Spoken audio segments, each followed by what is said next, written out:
Yeah, thanks everyone. Thank you for joining us. This is Inform, Immigrants and Allies Talk Election 2020.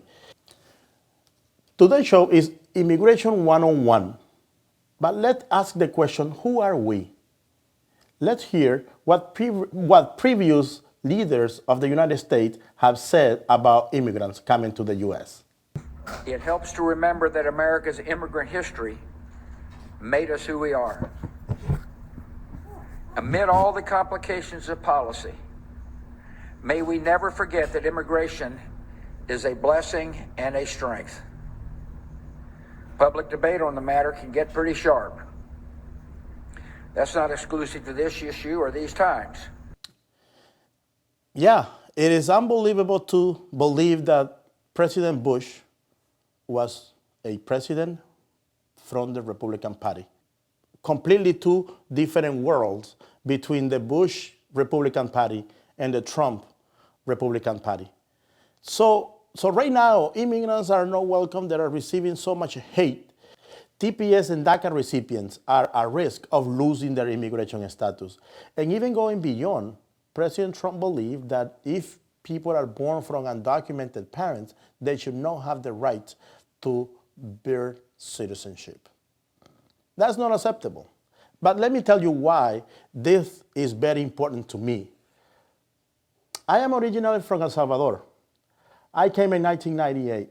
Since I came, I have done different type of jobs. In 1998, my first job was working in a factory. Then I went to work as a dishwasher, as maintenance.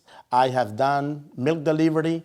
I have done different type of jobs. At the same time, raising my family, working, and taking some classes. I have taken ESL classes, and then I went to college and graduated with an associate degree of paralegal. I believe that's what everyone talk about, the American dream here in the United States. But currently, we have a president who hates immigrants, and this is what he's saying about us. My administration has presented Congress with a detailed proposal to secure the border and stop the criminal gangs, drug smugglers, and human traffickers. It's a tremendous problem. Our proposal was developed by law enforcement professionals and border agents at the Department of Homeland Security. It is so sad. There is so much hate coming from this president's mouth. But he's not just talking, he's also acting. For example, he has enacted Muslim travel ban. He's canceling TPS and DACA, limited aid to Puerto Rico after Hurricane Maria. And you know what? He even tried to sell Puerto Rico. He's also slowing down on family petition. These are just some of the reasons why we need to take action. But before we move on, let's uncover some myths surrounding immigration.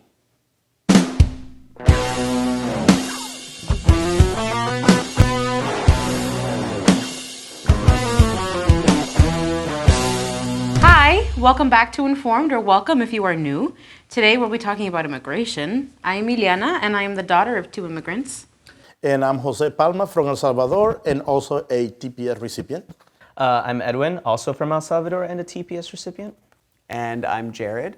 My grandparents were immigrants from Ireland and Puerto Rico, and I am a friend and ally to many immigrants. And as you have likely gathered, each one of us has a very intimate and very personal relationship with the topic of immigration. So it bothers us that there's a lot of misconceptions, a lot of misinformation that's given to us as consumers of information. And one of the more prevalent misconceptions is that immigrants are criminals. Yeah, so when comparing FBI crime data and estimates from the Pew Research Center, the Marshall Project in 2019 actually found that there's no connection between the rise of undocumented immigrants in an area and the rise of crime. Yeah, they actually found that in certain populations in which they collected data between, violent and property crime, there was actually a decrease between the years of 2007 and 2016. And I feel like we could probably understand the reason for that, where there's far more to lose for an immigrant than there is an American citizen. Which is so contrary, sorry Edwin, but it's so contrary to the messages that we get from our president, from the Republican Party, from really anyone who's telling us immigrants are dangerous, right?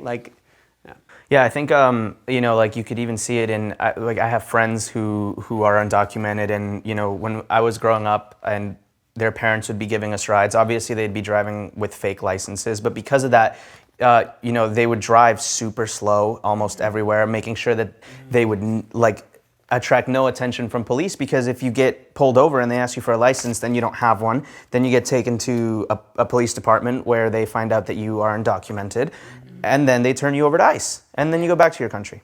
Right. So and then even things like that, then that's not even talking about things like theft or murder, right? Just things like a speeding ticket would destroy your life. Little Exactly. things. Yeah. Things that if I get pulled over for a speeding ticket, I'll just be like, well, Right. sucks. But these people have to worry about such little things like that potentially ruining their lives. Right. And for citizens, right, citizens are far more likely to commit a crime, and in fact, violent crimes, right, than immigrants of any sort, documented or undocumented. Immigrants are much less likely to commit a crime than U.S. citizens. Yeah, and I think that's why it's very important for our friends and allies, as we are calling people, and also our people from our communities, to really start thinking. We are in election season, and what we are hearing is that immigrants are becoming, as I always say, like the soccer ball.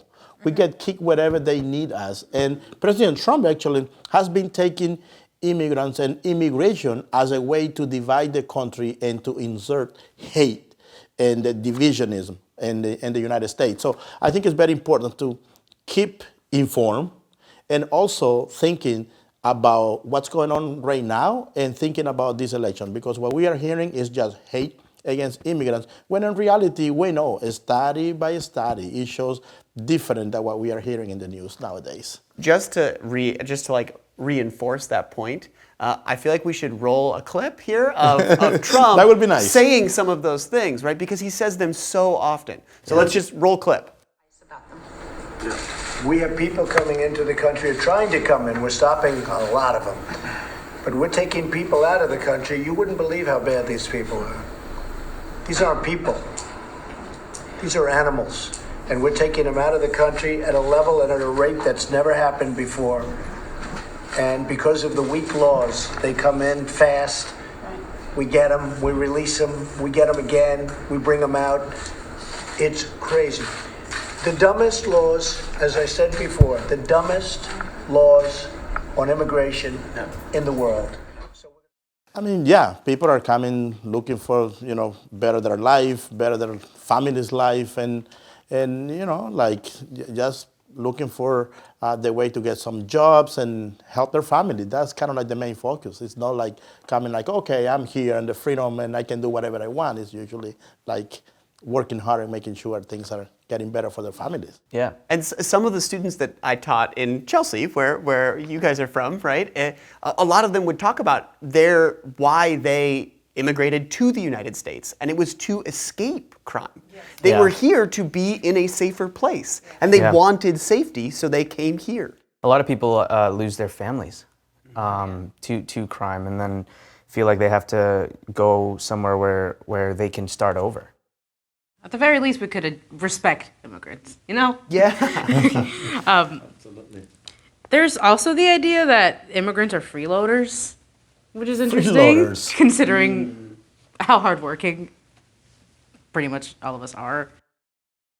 No, yeah. That one is also another one very interesting. The way we have written is comes to take advantages of our welfare system.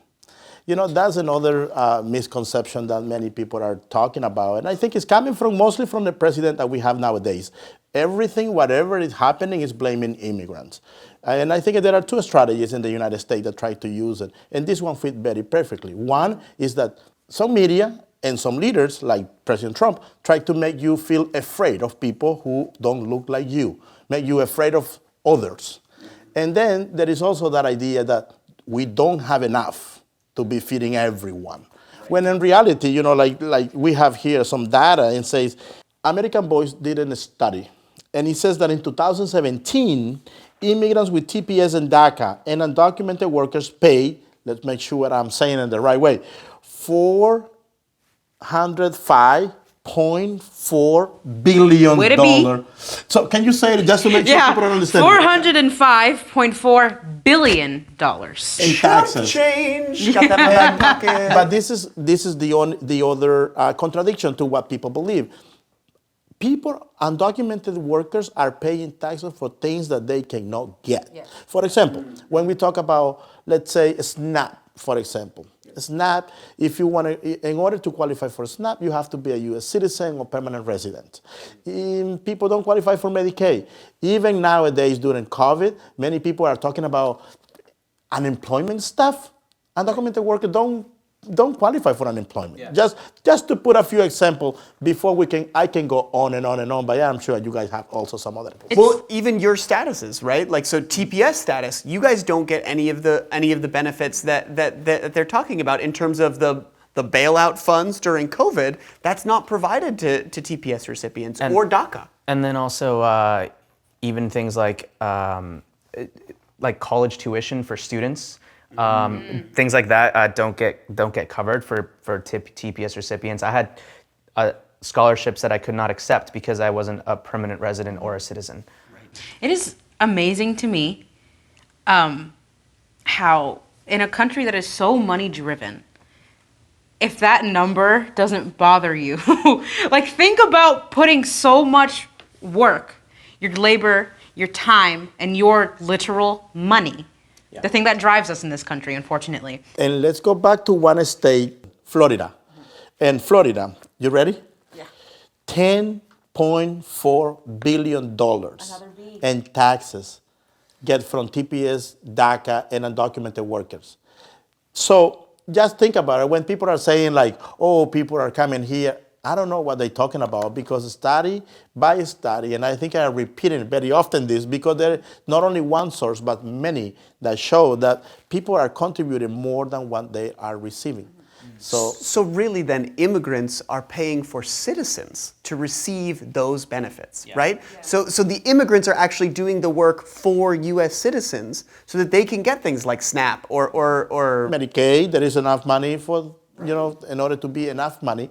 People are contributing to this. To conclude my thought from before, imagine putting that much work, time, and energy in, and money, to not receive those benefits at all. Yeah, right. Like that is unheard of to anybody like us, like citizens, to think of something like that where we would be putting so much of ourselves just to benefit others and not to benefit ourselves. Yeah, and some of that tax money also probably goes to like Border Patrol. To keeping us out. Right. Yeah. Yeah. But the third myth. Yes, which like you said before, is like the opposite of the freeloader idea, right? Yeah. But somehow Trump maintains both of them. Yeah. That one, immigrants are freeloaders, and then two, immigrants are stealing our jobs. So like those both can't exist at the same time. It's impossible, and yet somehow they're able to assert this, and people buy it, which is nuts. But also, I mean, it's what happens when these like ideas get a mythology behind them that somehow seems supported. And places like Fox News help contribute to that support of those things. So in the US, immigrants represent about 15% of the general US workforce, right? And they account for a quarter of all entrepreneurs in the United States. So wow. 15%, but a quarter of all newly created businesses and jobs. I mean, Jose and I both know someone who has a job here in Massachusetts who has 30 people employed under him. 30, and the funny part is that he's the one with TPS and at risk of losing his immigration status when the group of people he employed are U.S. citizens and permanent residents.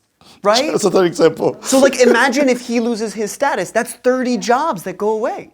Right? That's something that he created that then this myth that like somehow he's stealing jobs. No, he's creating the jobs, right? But then also for those lower wage jobs that people take on, a lot of like very newly arrived immigrants who don't come from wealthier families come to the United States, and then they work jobs that actually we we don't fill in the United States. So these are like difficult jobs, oftentimes involving a lot of like manual labor, or they're at like minimum wage, that people take on in communities so as to contribute to the community, build their family, so that they can get better and better levels of education, to get better and better jobs. Yeah. But it's not like people are jumping at these jobs. You know, it's not like, oh my God, I can't wait to go work at, you know, at a food preparation place, you know, or I can't wait to go work, you know, as a janitor in this place, right? I can't wait to go be a roofer in Boston in mid-February. Right, exactly. Yeah. Those folks taking on those jobs are filling a need in the American workforce, and we like actually need people to take on those jobs. Yeah. And so really they're providing something for us that we don't have in the United States. And the ways in which our American society thanks immigrants, because immigrants should be thanked, is by using really dehumanizing language. And so this isn't necessarily a myth, but it is just something that we've all noticed, how normalized and somewhat embedded dehumanizing language is in minority communities. How people like Trump will use dehumanizing language so often that it just seems like something that should be accepted or doesn't have to be challenged.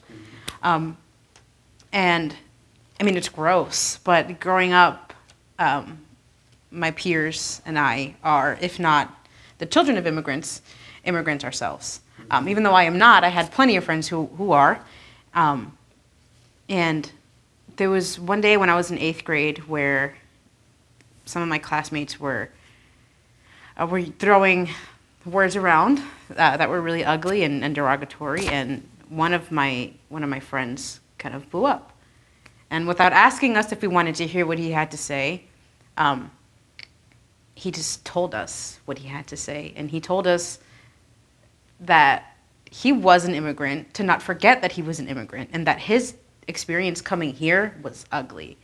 Mm-hmm. That he slept in the back of a truck with pee and vomit all over his clothes and on his blanket, and he was nestled in between his younger brother and his mom. And I can't even imagine what that might feel like when you're going through that, or how scared you might be that experience will not end, or that you'll be harmed physically or otherwise on the way to your destination. And once you're at your destination, you continue to be berated and dehumanized by people who know what your experience is like. Yeah. But because that experience is so painful, there is an attempt at distancing ourselves from it. And it's easy to do that, I suppose, when the leader of the free world delights in dehumanizing immigrants. It's so intentional, and he goes out of his way. You had mentioned in a conversation prior to this, where an interviewer will use the word undocumented, and he'll go out of his way to be like, I'm legal. It's like, right. Ew, buddy, like, it's just so obvious. It's so transparent, Chief. It truly. Mm-hmm. Mm-hmm. Yeah. Yeah. But one thing that we have to understand, and I think this is very important, especially for people from our communities, is that when he's doing that, he's achieving his goal. Yeah. He wants to make sure people are hating to each other just because one have paper and the other one doesn't. And he's using that to divide us. And he's using some other issues that we will talk about and inform. Issues that are sometimes up in the air than the reality that we all are facing. The reality is that the word, when he's describing and talking bad about someone, let's say from Mexico, he's not really talking about the Mexican. He's talking about people that look like you and me, probably a little bit different than Jared. Yeah. That's what he's talking about, and what he's trying to do is to divide us, to make sure, oh, I have paper, you don't. So I am different than you, I'm better than you. When in reality, we know we are facing the same issues. You kids most likely will go to the same school as my kids. Right. And we probably will work in the same places. Mm-hmm. We will be in the same neighborhood. Mm-hmm. When they are screwing me, they are screwing you whether you have paper or not. So very important to pay attention. And what's scary for him in that is what happens if the lower middle class white guy right, and the lower middle class Salvadoran guy get together, right? And then we say, oh wait, our interests are the same, right? We actually do want more like social protections. We actually do want to unionize. We actually do want better wages, right? Once we figure that out, people like Trump and billionaires and millionaires are kind of screwed for a while, right? Now, I actually think that eventually it would be better for everyone, right? Because once you have a better society, everyone benefits from that. We have so much in common. I have more in common with you, Palma, than I would ever have with Trump, right? Even with a language barrier. Yeah. Fifth myth. Fifth myth. Not necessarily a myth, but just the idea that, or I guess it is a myth, that immigrants are lazy or disinterested because they are not fluent in English, which is... This myth really gets me, I think, because I'm an English teacher. And I've had the chance to teach a bunch of really, really intelligent kids and adults English. And really, I think that this gets to kind of like this perception in the United States that like speaking other languages, one, is easy, and then two, that we do it. Right? Like in the United States, we are the most monolingual developed country in the world. It's embarrassing. Yeah, it is pretty. Yeah, like I personally feel embarrassed by it when I think about what my Spanish language education was as a kid, right? Yeah. Like I had teachers that didn't even speak Spanish that were teaching me Spanish, and the rest of the world is about 50% of the population is bilingual or multilingual. Right? So 20% here, 50% the rest of the world.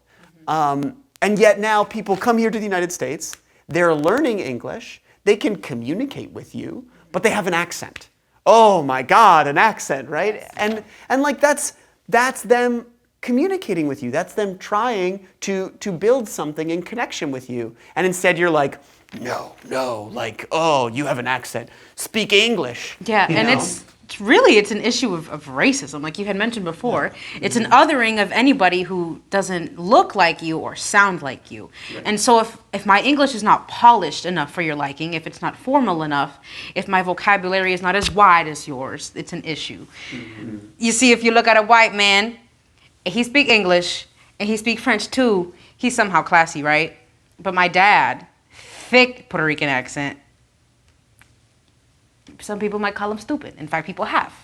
People have called my father a spick because he has a really thick accent. And he's like, I speak English fluently. I don't know what else you want from me, chief. Like, I don't know. I can't just erase this accent that, frankly, he loves. I love my dad's accent. He loves his accent, too. And he's not going to throw it away or try to assimilate it or cover it up because other people are bothered by it. Yeah. And this is the other thing, and I think we are seeing it, all over the place throughout the Trump administration. He's saying something to the cameras and doing something in the back. When I came to the United States in 1998, I remember I came here to Somerville, Massachusetts. And there used to be a few places where you can go and learn English. But instead of providing more programs for people to learn the language, they have been cutting the budget to those programs.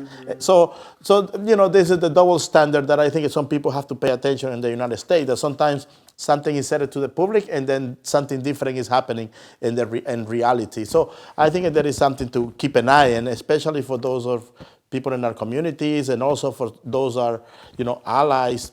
Yeah, pay attention about it, what's going on. And if you plan to stay home, this is one of the issues that is very important for us and for everyone in our places. So, we need to keep an eye on it. Edwin had mentioned before this conversation that the cost of his mother's English classes were more than tuition. Yeah. Wild. But you had also said something, Jared, before this conversation that was beautifully worded. I was thinking about it as both of you were talking, is just the that immigrants come here, right? And to me, to show love is to do work on behalf of someone or something, right? And so immigrants come here to the United States and they are learning and doing work to be able to contribute to their society. Yeah. Like Palma said, they're looking for opportunities to do that, to create more for us and with us. So when you hear someone who has an accent, it's demonstrating to you the work that they're putting in for you and your community, right? They're demonstrating their love for you and your community. And so for us to then like somehow degrade that or say like, oh, this is a bad thing. No, that is love. That work on our behalf is love. Yeah. And I honestly, when I speak in Spanish, I screw up all the time, and people are so patient with me. It's wonderful. Yeah, cuando estoy intentando a hablar en español, ustedes están diciendo, oh, guy, Dios mío, right? But you guys also have like this patience with me and an appreciation. Oh, yes. He's trying right now, right? He's trying to communicate with me. And that attempt to understand each other, to contribute to each other, that is so goddamn American. You know, at least to me, right? And I feel like those are the ideals we want to embody, and immigrants embody that in everything they do. Yeah.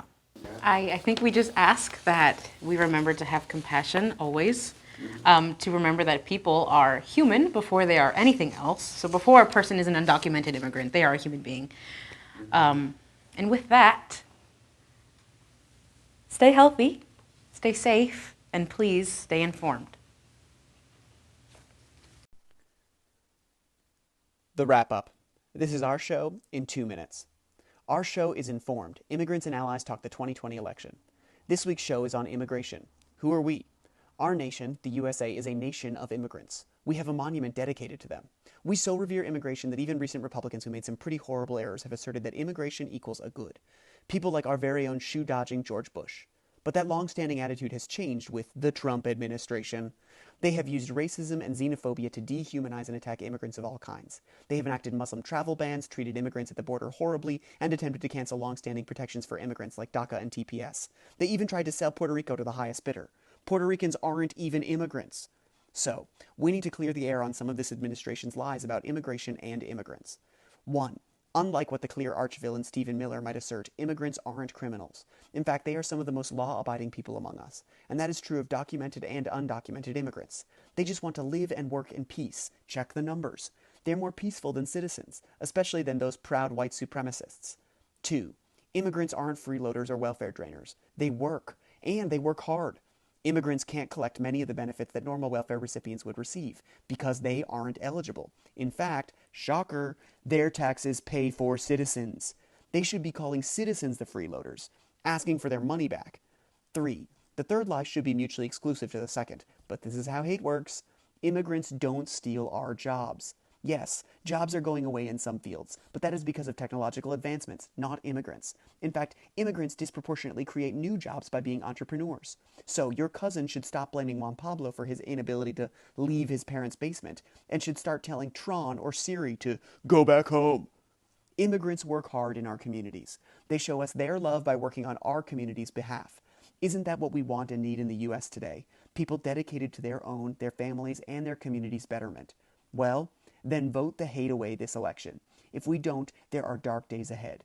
Show up and support those whose lives are at risk. So, stay healthy, stay safe, stay informed, and vote. See you next time. Hi, my name's Emily, and this is Informed. Tonight, we're joined by Pablo Alvarado. He is the co-executive director of the National Day Laborer Organizing Network. Thank you for joining us, Pablo. Thank you for inviting me. To start, let's talk a little bit about what you do and how you became involved with Endalon. Sure. How did you find yourself involved with the organization? Well, I migrated to the United States in the early 90s. And just like everyone else, I worked as a day laborer for 6 years. I did all kinds of jobs. And at a given moment, I was working at a factory when I heard a public service announcement of an organization that was looking for volunteers to teach people how to read and write in Spanish. because they were having a difficult time learning English because they didn't know how to read in their own language. So I volunteered, and I began teaching a class in Pasadena. And half of my students actually were day laborers. So I began during the class. I began, essentially learning about their experiences, and I began sharing my experiences as a worker as well. And that led to organizing. So the next time that they came to the classroom, they were telling me, "Hey, the police came by and they asked us to leave the neighborhood. Is there anything that we can do?" And the following week, I went and met with the police, and we talked. Then one of them said, I was hired and I didn't get paid. What can I do? So I began helping to recover unpaid wages. And every time that workers began sharing their experiences, something that I relate to, because it's something that I have lived. My wages have been stolen in the past as well. So, and I have seen the presence of police in street corners. So it was something that was very, very clear to me that I needed to do something. So as you know, on Informed, we are discussing the upcoming election, and immigration reform is a hot topic. And as an immigrant yourself, I'm curious about what your thoughts are on the upcoming election, and discussions that people are having, and thoughts that they're having as they think about the best candidate for them. Sure. Look, I came to this country in the early 90s, to California, to Los Angeles. And when I came, I was still able to obtain a driver's license with essentially with my birth certificate from El Salvador. But then we lost it because it was taken away, So I was undocumented for a while. Then I obtained my TPS, temporary protected status. Then I married a U.S. citizen, and I was able to status to legal permanent resident. And in 2008, in October of 2008 to be specific, I became a naturalized citizen. So I have gone through the entire spectrum of what it is to be a migrant and becoming, a U.S. citizen. I've gone through all of that process. And at the same time that I have gone through all of that process, I have seen how the circumstances, the politics around migration have worsened. They haven't gotten any better. And unfortunately, I have never seen in my entire life as an activist here in the United States, I have never seen a situation like the one that we have right now. In my view, as an immigrant, what's at stake, it's not just our families, it's not the future of migrants, or what happens with the issue of migration or the economy. This is about humanity. I mean, this election that's coming, it's gonna be, I think,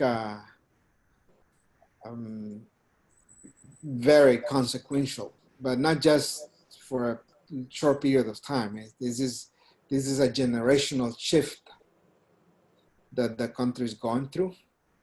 And at this point, what it is that capitalism is being questioned, and capitalism is not responding to the needs of people. And Americans are talking about it at all levels.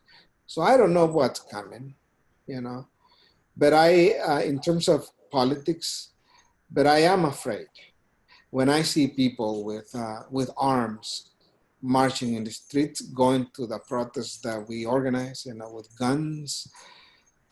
I mean, the killing of black people in the streets. So, I mean, that's something that I definitely see and understand, you know. And if we keep going that way, no one is going to be safe. If we keep going that way, our country is going to go into a civil war. And I come from a country where there's been a civil war, and it's not fun. You know, you have parents, you have fathers in different ends of the political spectrum with their children. So they're shooting at each other in a civil war. That's exactly what happens. You see your loved ones, you see your friends die. So nobody wins when there is violence. So, and in my view, if we can make this election highly effective so that we don't go into a civil war, you know, and all Americans from all walks of life go out to vote, to me, that's what's going to make a difference. So, Something that you said that unfortunately I feel like I've heard it a lot of times before is that this is the state that our country's in is something that many people have never seen before. And I think that that's really telling to hear that so many times, because it just shows how important this election is that we're in a place that has been, it's unprecedented. And this election is so important, and it is really important that people get out and vote. And like you said, even for people who can't vote, that voters do their part on behalf of those people. right. So as I said, we are doing this show to help voters be informed. And so if you could say something to voters, and something that you would want them to be informed about, one thing regarding immigration, what would that be?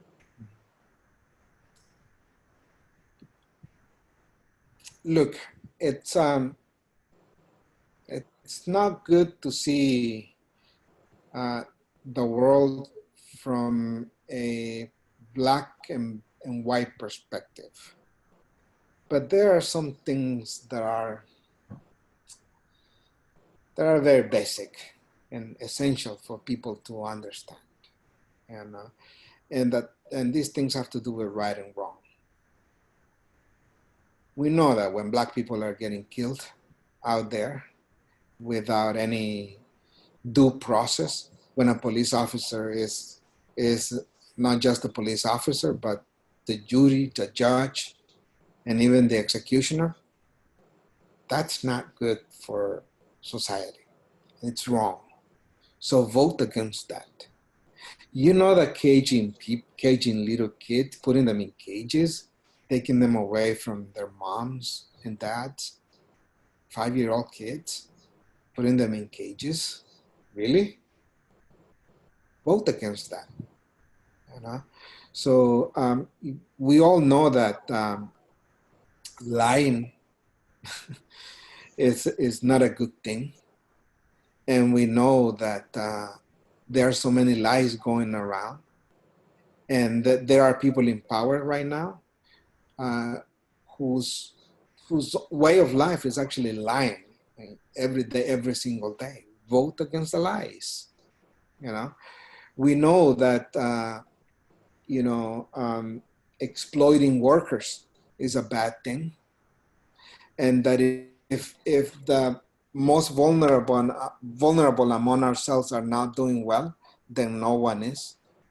And if you're a Christian, you know, that's essentially, Jesus always had a preferential option for the poor.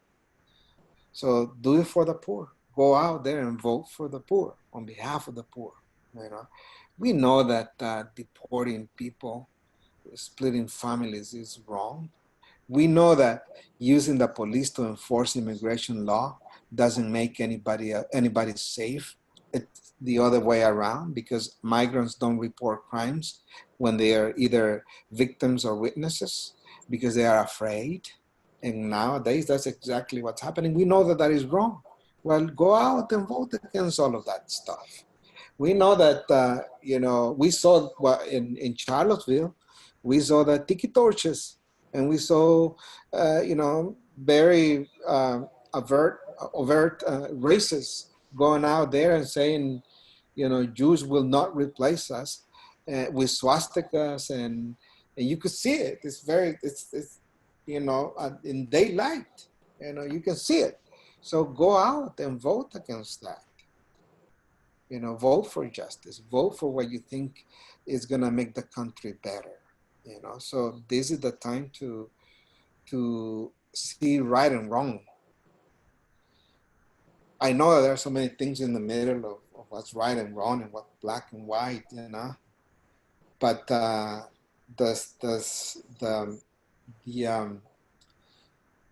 analogies are very clear this time around. It's about voting on what's right and against what's wrong. And it's one of those moments when if we let it go, the ugly will be normalized. And believe me, if we let it go like that, the country will be unrecognizable very soon. Very soon. Well, thank you so much for joining us, Pablo. I really enjoyed talking to you, and I think that anyone watching and hearing what you're saying is that you just need to vote. This is when if you feel like you don't have the power to change something, this is when you have it. So thank you so much, and we can hope for the best for our upcoming election. No problem. Thank you, Emily. Take care. Bye-bye. Good night. Thank you for joining us. And until the next episode, please register to vote and get the information where you're going to be voting on November 3rd.